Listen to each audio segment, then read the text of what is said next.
would be such a good opportunity to paint a plant I've never painted before. So I'm just creating a very sort of rough, scribbly kind of Hessian covered pot, and that's kind of all I'm going to do, because we're going to have a bit of fun in the spirit of the celebratory vibe of St. Patrick's Day. We're going to paint in a loose manner. So we've got down here all my green tones. We've got sap green, we've got green gold, and we've got deep sap green as well. And there are little white flowers on a shamrock which sort of spray up into the air, which are quite fun, so we'll have a go at those as well. But I've got a size 4 brush, and I think I'll start off with green gold, and I am going to create, oh, that works nicely, so the shape of the leaf is 3 of those essentially. So start with the point and squish the brush down, and you want to make these sort of propeller shapes. And there's your shamrock, and then I'm going to just drop in a little sap green, and I think I'll get my slightly smaller brush there as well. I'll get some slightly stronger deep sap green, and we can just have a bit of fun painting in a lovely arrangement of shamrock leaves. And so I'll sort of play around with starting with different colours. So it's 3 sets of 2 essentially of these sort of triangular shapes. We're just experimenting to see whether it's easier to just sort of paint the shape, or to do it as a bit of a sort of outline. And what I think is going to be really fun about this is we're going to end up with some kind of fun, quirky mixes going on.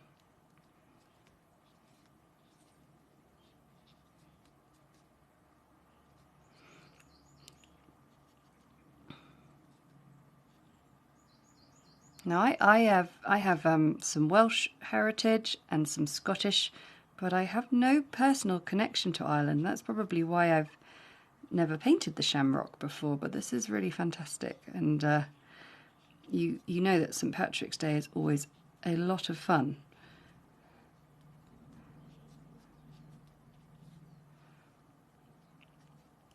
And I'm really enjoying using the different greens.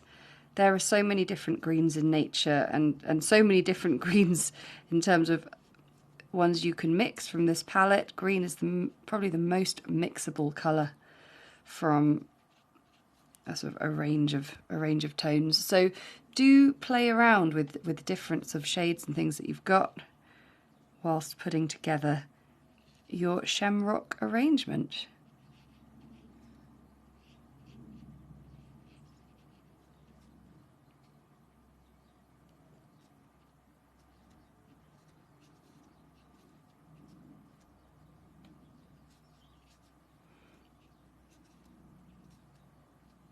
It's quite fun to go back in once it's had a little bit of drying time and start to kind of define where these leaves are overlapping with each other, but still in a sort of soft manner.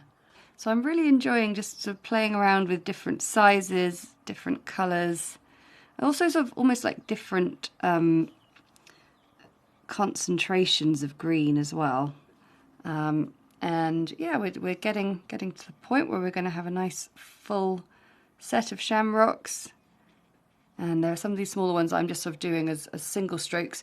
And then I'm just dropping in like a little bit of sort of darker colour, just a few deep sap green strokes here or there, not sort of full shapes. And I'm going to let that dry. And then we can just pop in 1 or 2 little flowers, which we're going to be putting in with a little bit of this sort of yellowy green. We'll get some Payne's grey and let's get some raw sienna. And then by diluting that right down, I'll get a little bit more of the blue tone in there. By diluting that right down, you get yourself to a point where you've got a really good, delicate little white, translucent petal mix, but it takes lots and lots of dilution, and that's looking pretty perfect down there. Okay, so we'll just pop in a few little shamrock flowers, which have got 6 petals.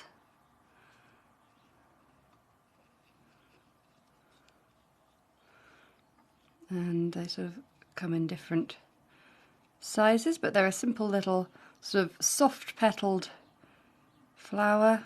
Pop one that's just sort of hiding in behind here. As I say, we're painting quite loose today, so we're just putting the petals right in without too much sort of drawing or anything like that, because that's the beauty of watercolour, really, is to try and capture that lovely sort of loose wild essence that just comes from practice. I know for some people it's quite an angst-inducing exercise, but the more you do it, the easier it will become. And these are going to dry really nicely. Let's put a last little one in there, just to sort of even up the composition.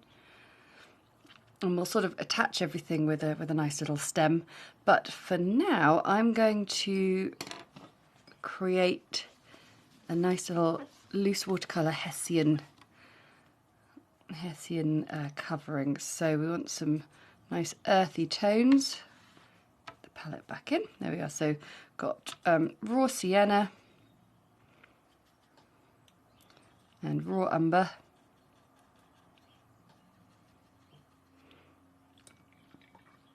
These will be really good. So we'll start off with this, and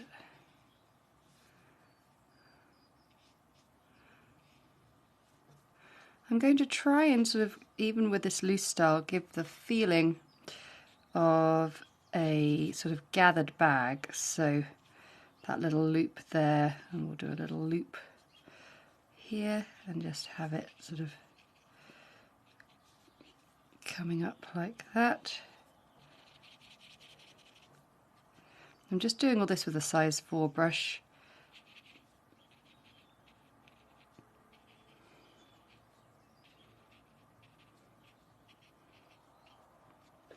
And now I'm going to take a slightly smaller brush. I'm going to get a little bit of Payne's Grey into there and a bit of burnt sienna into there as well. Just deepen the colour a little bit. And whilst it's still wet, it's going to come in from around the sides.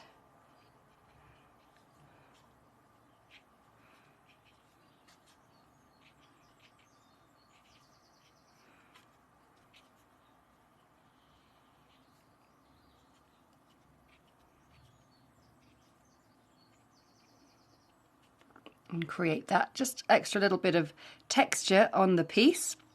I also want to do a nice little crisscross pattern on it, and I need it to dry just a little bit longer. So whilst we wait for that, we can go back to our little flowers and place in just a nice little light green, gold, green, a few dabs in the centre. And whether they're sort of dry or not quite yet, it's quite a nice little sort of feathery wet on wet centre.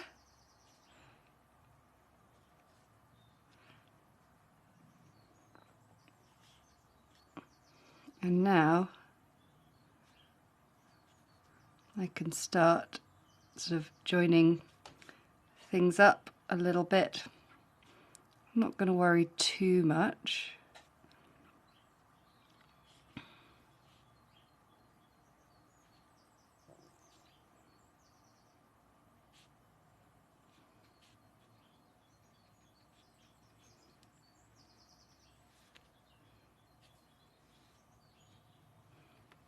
Don't get your hand stuck in the hessians. That's the one thing to just be careful about.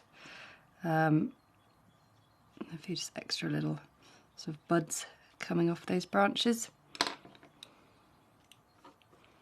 just smooth that out a little bit, and then we'll let that all dry, and then we'll come back in with some last little bit of detail.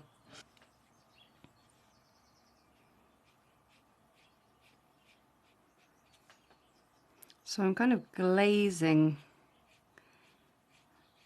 this sort of crisscross of the hessian onto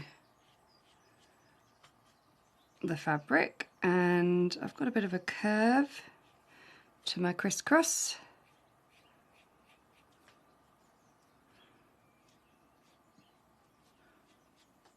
I don't need it everywhere, and then of course we need a criss to the cross.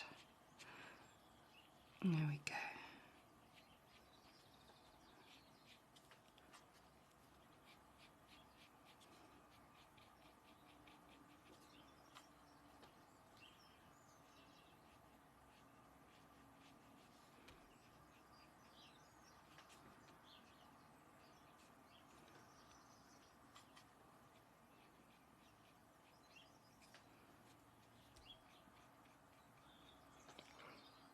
And that's looking really cool. Okay, so one of the last things I'd like to do is to take some of my deep sap green and just sort of help some of these leaves. Like, look at that, look at the impact that just doing that had. Suddenly we see the leaf suddenly show up in front, and we don't need to do it everywhere, but I just quite like creating that.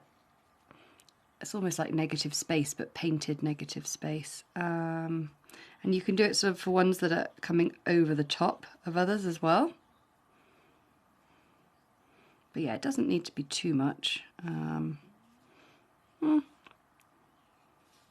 for some it could just be an extra little bit of detail.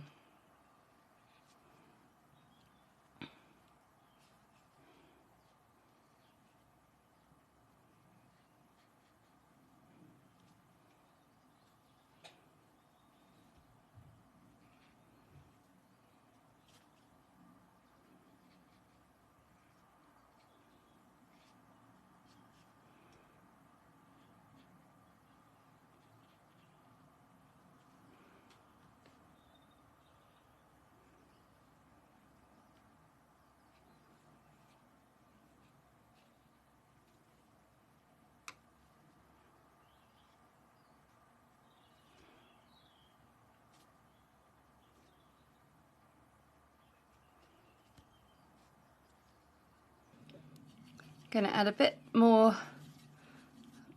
burnt sienna to my little mix, and maybe a bit more raw umber, raw sienna, sorry.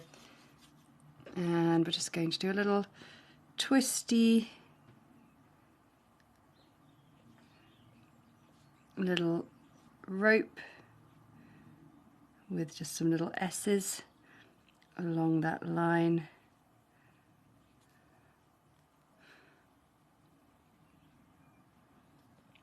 And then get some Payne's grey in there.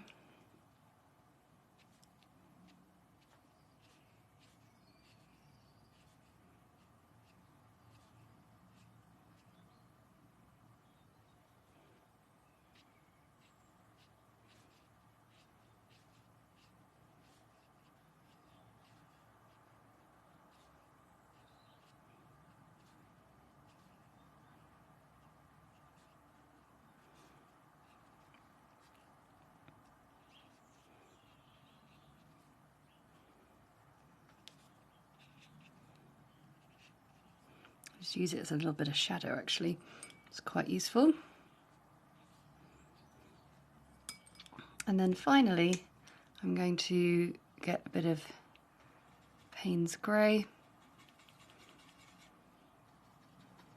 and just get a little bit of brown. But I want it to be mainly shadowy tone, so I can then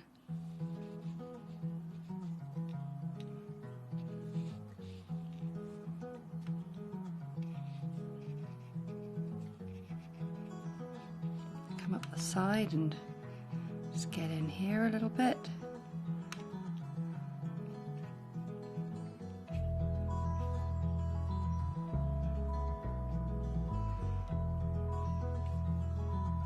And there we have a lovely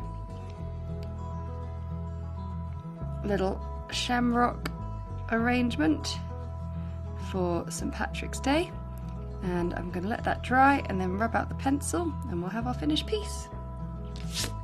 And there we have our lovely little slightly loose watercolour shamrock arrangement.